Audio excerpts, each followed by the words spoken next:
Okay, so let's go into the rotating framework now with the lab experiment.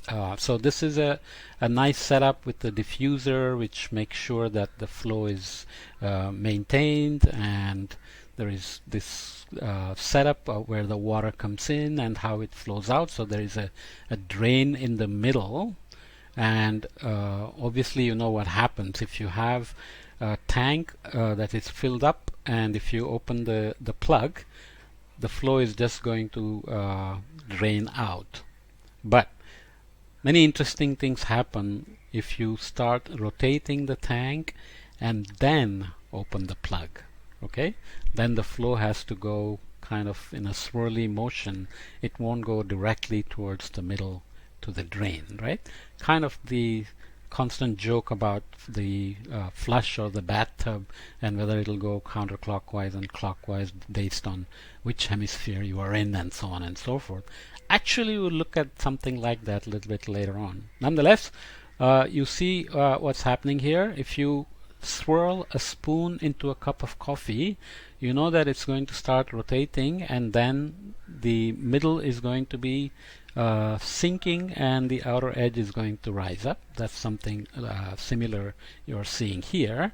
And we are going to define the height of the water column, which is obviously going to be proportional to the pressure gradient.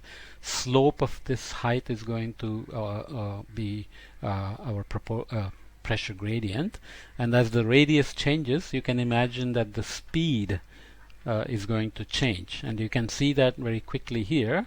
So you take this rotating tank, you set up the rotation, and then you pull the plug to watch how the water swirls into the drain, right? So you track it by putting paper dots on top, which act as a tracer for the flow. Obviously has to be done very carefully. I think these animations are online, so you can go and find them at the MIT John Marshall's lab. Okay, so you can look at this difference and already say something that is different between the two.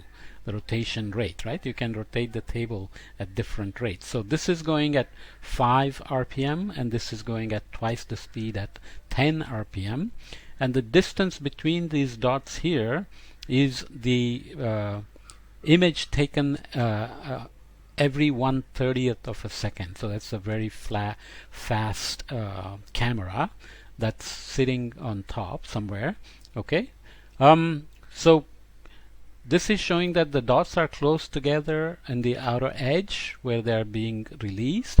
As they go towards the drain, you can see that the distance between them is increasing, and that's even more so here. Obviously that means the flow rotational, the radial flow, azimuthal flow, radial is that way, azimuthal flow is slower here. The dots are close to each other every 1/30th of a second, but as you come closer to the middle, they are moving quite fast. So from here to here, 1/30th of a second, from here to here, 1/30th of a second. And that's more so here. So it makes more circles around the drain before going to the middle.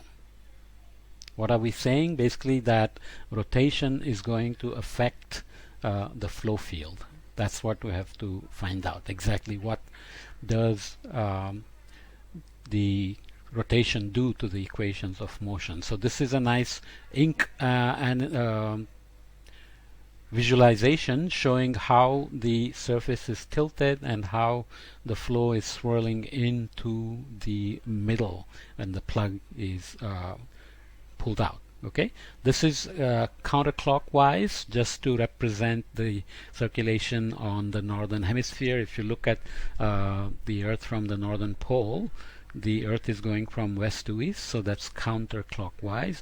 Whereas if you look from the southern pole, it's going clockwise. Okay, this makes a difference in terms of the impact we would feel in the rotational framework in the northern hemisphere versus the southern hemisphere.